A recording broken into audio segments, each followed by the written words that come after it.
Welcome in. Super Bowl 60 is around the corner, and we have a great week of action ahead of us. But I do want to say before we get into today's show, we had some webcam difficulties. So at some points in today's show, our webcams are just going to completely vanish. I don't know what happened. We're going to work on it. But I do want to say, get in the comment section below and let me know your thoughts about this weekend, about the games. It should be a great one. But who do you think's going to Super Bowl 60? From Jarrett Stidham starting in the conference championship weekend to two MVPs, one game away from potentially meeting in the biggest dance. Oh, also, we have the game of the year this weekend in the NFC. It's exciting, and I can't wait to get there. But as of now, Amir's joining the show, and we're going to preview and predict all the games in action. Stick along for the ride.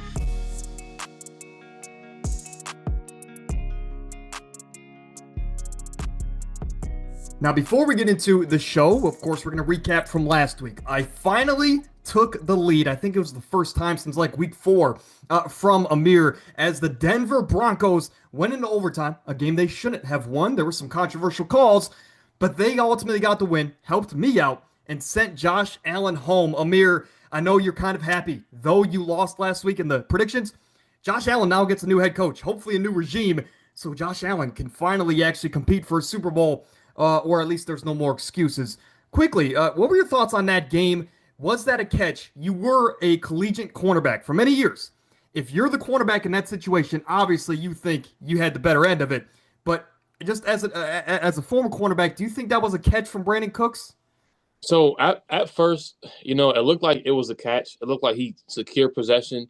He landed. And, at first, the first angles that were showed, it looked like it could potentially be a pick. And then, I went ahead and saw that second angle. It was an angle that released like, a week or two after the fact, like, a week after. And it really looked like, it was, still confirmed the catch.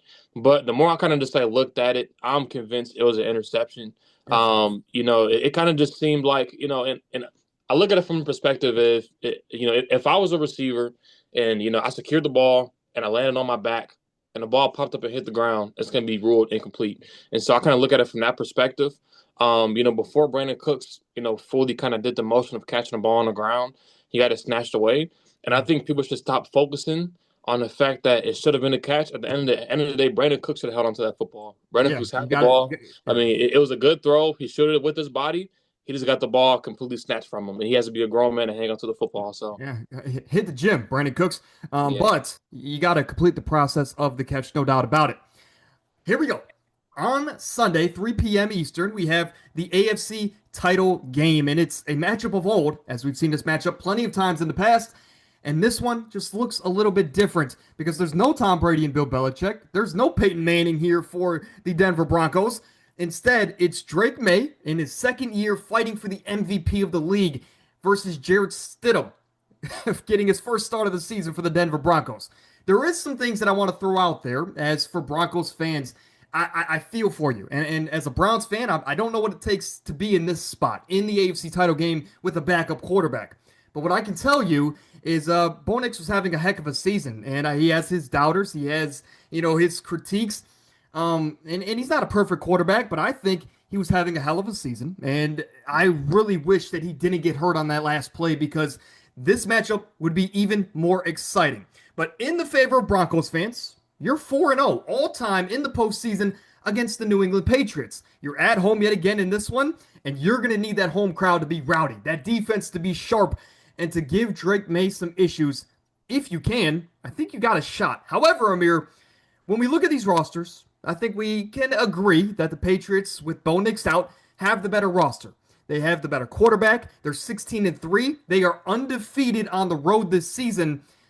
And look at this stat, Amir. A fully healthy Patriots defense, which Crazy. they will have in this game, is 16-0 this season. I didn't believe it. That's a perfect Crazy. season. With Milton Williams, Christian Gonzalez, and their full starting lineup, they haven't lost this year. That is absolutely scary. Now they're going again on the road in Mile High. It's it's an environment that you can't really prepare for because it's very difficult to play in. In your eyes, Amir, obviously the Patriots should win this game. Do you think they get ahead of themselves here? Do you think that Jarrett Stidham could do the unimaginable, being another backup quarterback as an underdog story, and go to the Super Bowl? This is going to sound crazy, but, you know, I think Jarrett Stidham can put them in position to win the game. I don't think they will win, but I think the spread is at like 5.5. Favoring New England. But I think they can hang around early on. The issue that I have with Denver is that the story of this season has been Bo Nix game winning drives. It's been offensively Bo Nix kind of rallying this team. In the final quarter, in the final minutes to kind of win these football games, specifically at home.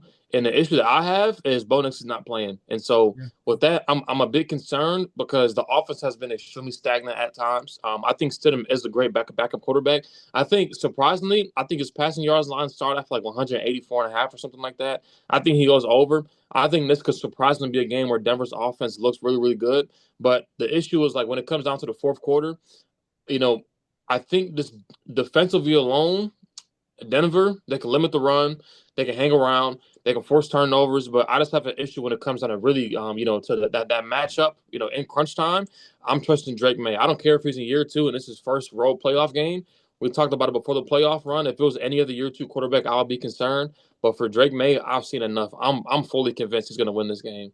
Yeah, I'm not sure he'll win the MVP, but this game, I'm absolutely positive of it because, look, I think it's going to be a game where both teams try and control the clock, run the football, let their defense make those game-changing plays. And if that's the case, I'm going to trust the defense that's 8-0 on the road this season, though 9-1 at home for the Broncos is not bad at all. But I just trust that if the Patriots and Broncos get the same amount of stops, Drake May and that offense will score more than Jarrett Stidham and the Broncos offense. Not to mention last week, the Broncos shouldn't have won that game. Bo Nix just made so many plays with his legs early and often. That was ultimately the edge on why the Broncos came away with an incredible overtime victory. But Patriots, I'm assuming, Amir, that's your official pick here? Yep, it's 1,000% New England. Yeah, absolutely. The only way I could see Patriots being upset here is if Will Campbell continues to play as bad as he is, and Yeah, Nick I see Benito and that that too. defensive front, Zach Allen, they take advantage of them and really just take over this game. But let's go to the NFC. 6:30 Eastern time on Sunday. And Amir, we are at such a disagreement with this game, and we'll talk about it as we go on. The 14-5 LA Rams have won 3 straight games. They go to Seattle, the team that has been dominant the second half of the season. And for me, this is kind of a crossing roads here, mind you, because in the preseason, the Rams were my team. They were my team that from start until now I thought they would win the Super Bowl, and now they have their toughest test yet because the Seahawks all season long I had them in my top 5, top 10 for the majority of the season. But now that it comes down to a game where I have to pick between two teams I've been very high on, I'm giving the edge to the coach and the quarterback I trust more. But before we get there, I have some interesting stats, Amir, and a lot of these stats get thrown out there, and I think it's such an incredibly close matchup, but the stats, I guess, will back that even more.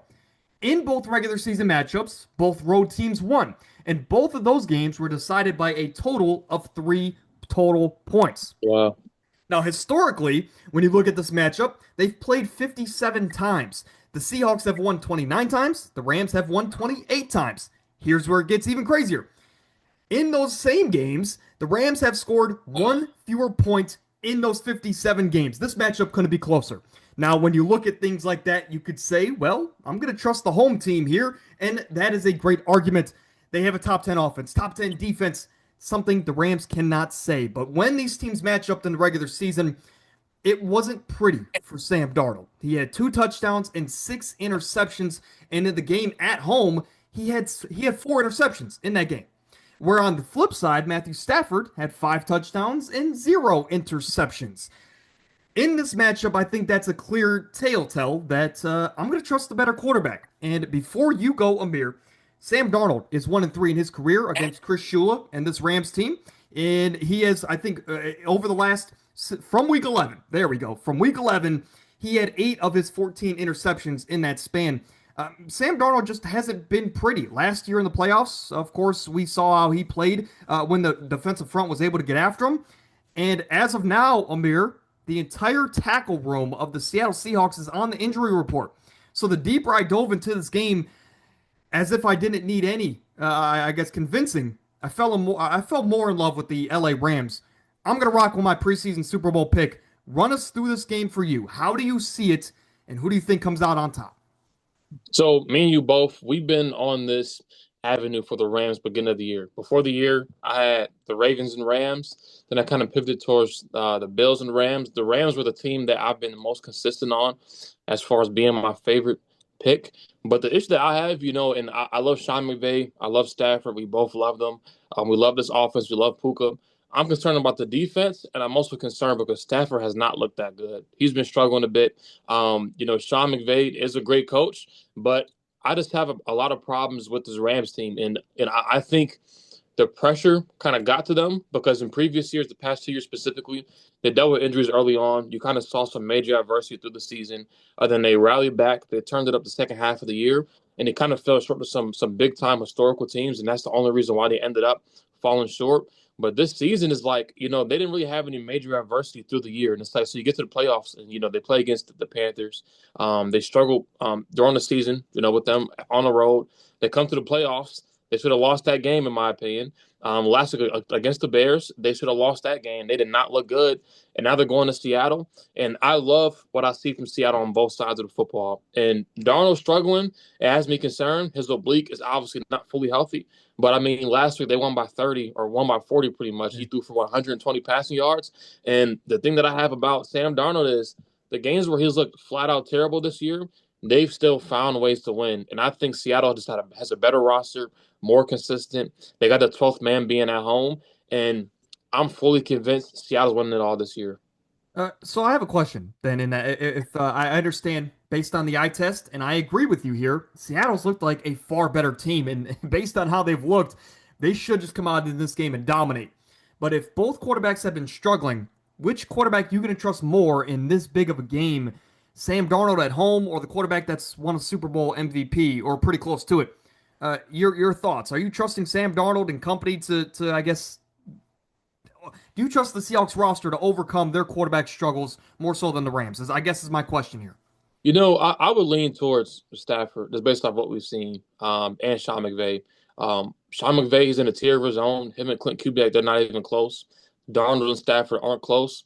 The issue that I have is when it comes down to it, if it's going to be a shootout, Sam Darnold could also put up numbers because that Rams secondary is not good, in my opinion. They are not good. They looked good last week, but the Bears still should have won that game. They got stopped in the red zone a couple times, due to bad play calling. And then DJ Moore wants to jog an override across the field. Yes, That should have been a yes. completion. And so the Rams, that secondary dodged a bullet last week. And this week, they're going to struggle. What kind of has me concerned is Charbonnet being out. But, up front, the Rams pass rush, they've kind of taken a step back. Their pass rush was really what anchored the defense, them being able to get after quarterbacks. But they've kind of taken a step back. And, I just trust Seattle to force turnovers. I trust them to just do more.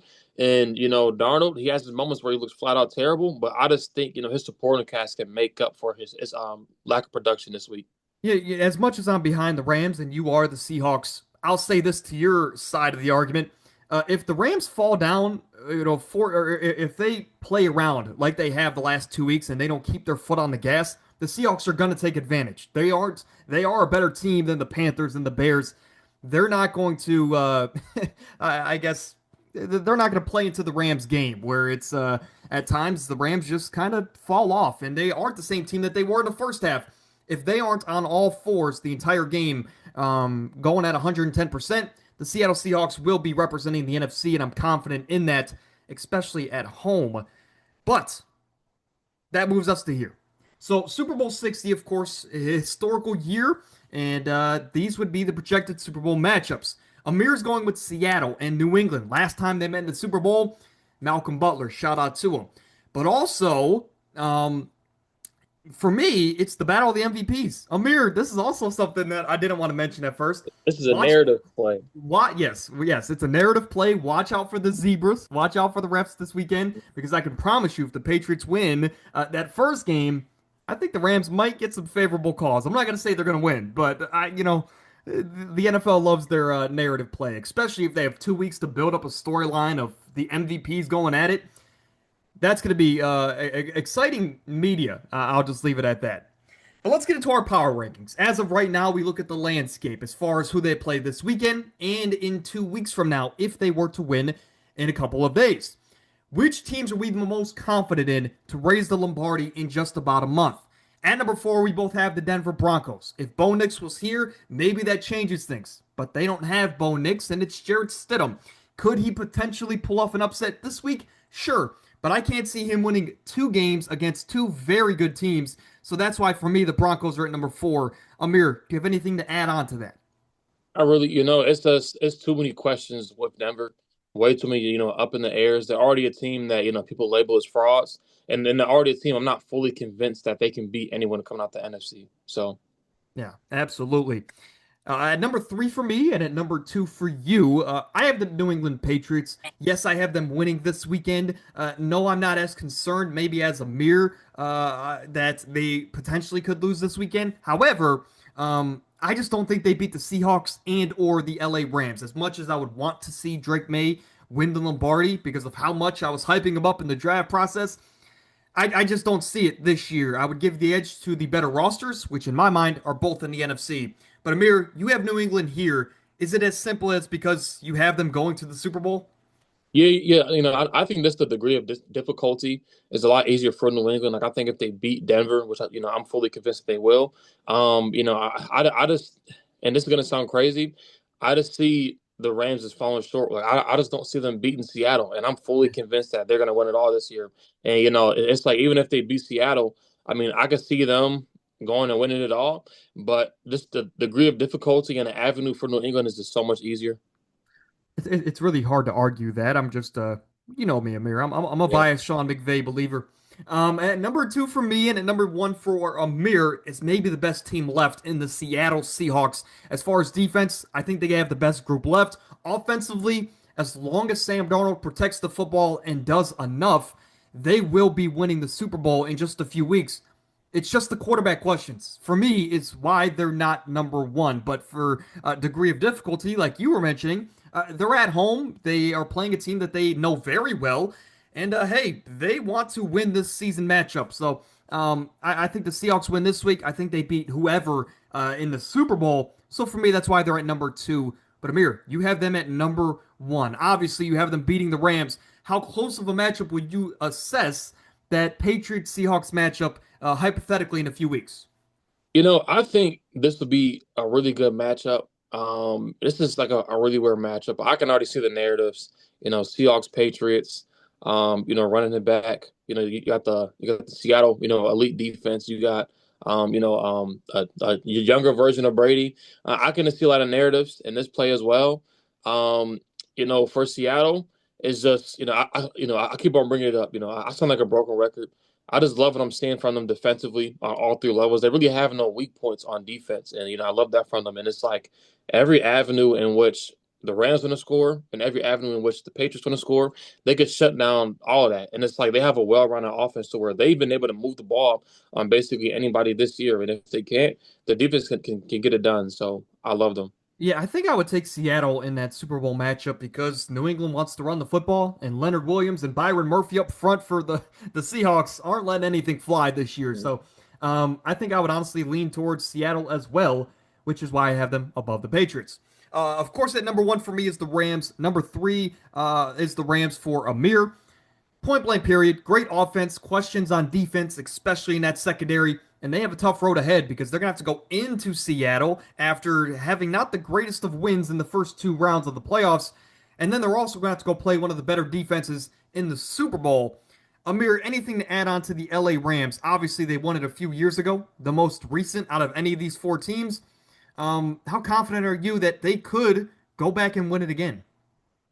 Yeah, and I don't want to undersell them, right? Because Sean McVay is proven, but I just don't think this Rams team as a whole is, as good as they've been earlier in the year or in Yes, I previous agree with years. that. I've some major concerns because even with Stafford, you would at least see some great performances to start the playoffs off. And it's like if you were going to San Fran against a brutal and beat up San Fran team, if you were going to Chicago.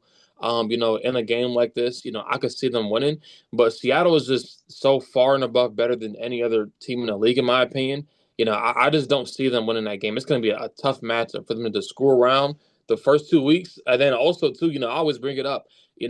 back-to-back road games is tough, but back-to-back road games and going all the way to Seattle. I mean, you go ahead, you fly to Carolina, but then you fly to Chicago, but then now you got to fly all the way back out west to Seattle. That's a very tough matchup.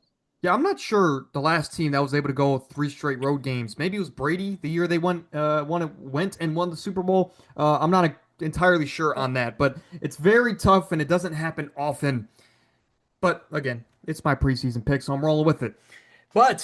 We are down to the final 2 weeks of NFL action this season. It's incredibly crazy to say that, but we're trying to win you guys some money. So what we're going to do is give you our favorite game line and our favorite two-player props. So you're going to walk out of here with plenty of options on what to put your hard-earned coin on to maybe double it up or, hey, win even more this weekend.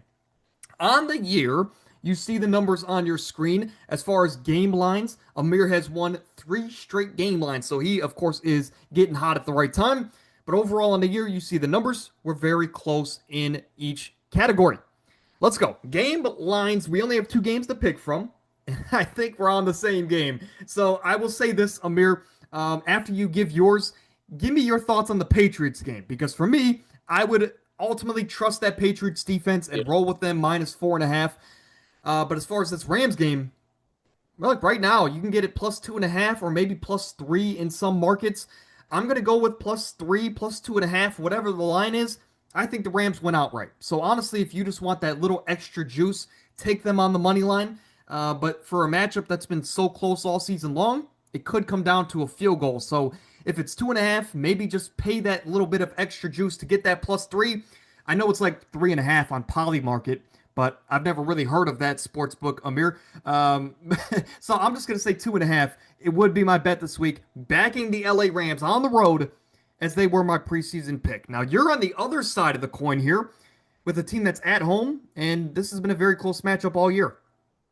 So I'm taking Seattle -2.5 or -3. If you're willing to risk a push, but I keep on bringing it up. I love Seattle. I'm fully convinced for them this week.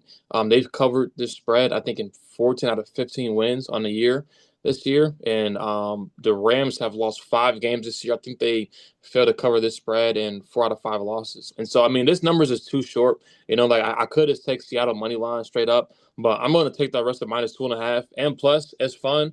They are both, on the other side of this. It's going to be super fun to watch this game, just knowing that. This is basically for us to just, keep up, trying to tie or extend leads. But I love Seattle. I think they win this game outright. This is a tough place to play at. And, I keep on seeing Kyle Long talk about this on CBS. He said this is one of the worst places to play at for him. So I trust Seattle at home. Especially just trying to hear, just getting the protection or Yeah. the alerts at the line. It's going to be hard to communicate, but they're veterans there in LA. At least that's going to be my rationale. Now let's go to player props. We're each going to give you our favorite 2 on the week.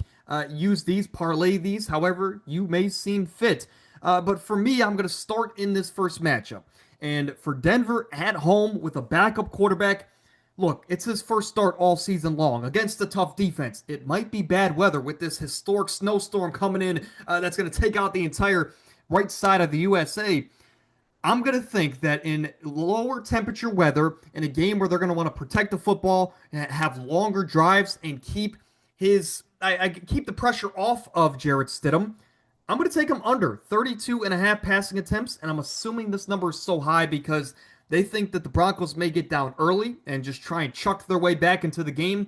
But ultimately, Jarrett Stidham, I know I know he's not mobile, so if they're going to want to run the ball, or move the ball, it's going to have to be with his arm. I just don't see 33 passing attempts from a quarterback that you barely trust on the field in the biggest game of the year. You're going to want to try and control the clock. So longer possessions means fewer opportunities for him to throw the ball, and I'm going to take his under 32.5 passing attempts. Amir, you're staying in this game with a line that's been covered in 74% of games this season. So I'm taking Drake May over 225.5 passing yards. I actually just really looked. The lowest line is actually 220.5 on Fanatics. So if you want to take Oh, that risk I and go on love Fanatics. Fanatics, We, we'll, that's we'll we'll also move it down.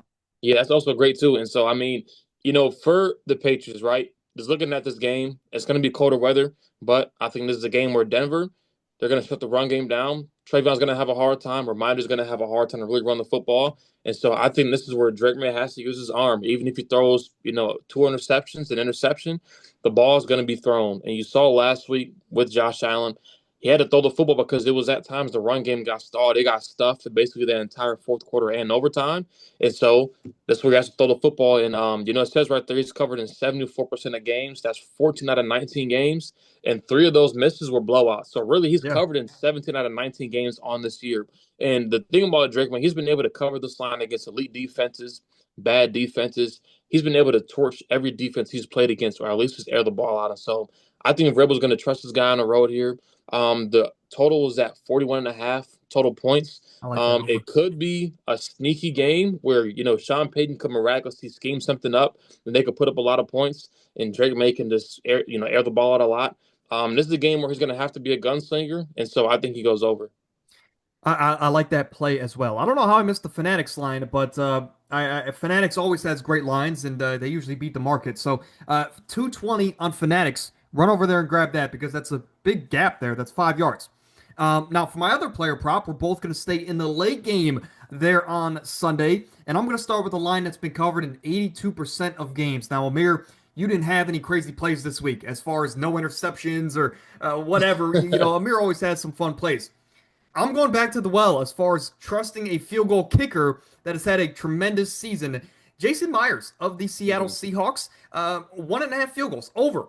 This potentially, to me, could be a game where, yes, Sam Darnold's had his turnover issues in this series against the LA Rams and really in the second half of the season. But I know this. I know both offenses are good enough to get into scoring position.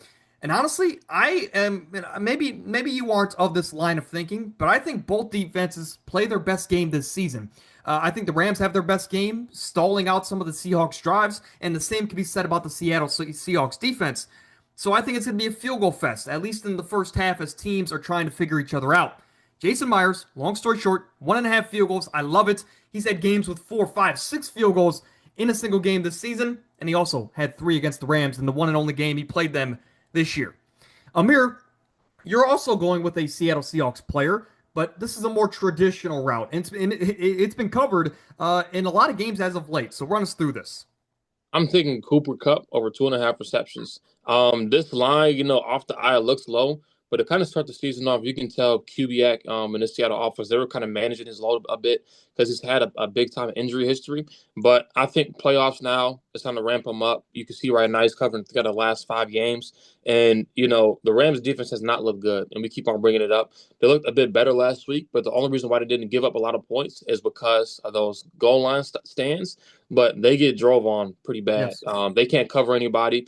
And you're kind of just seeing the load for Cooper Kupp getting ramped up a bit more. The volume is going up a lot. I mean, last week he led the team in receptions. He had 5 targets, 5 receptions.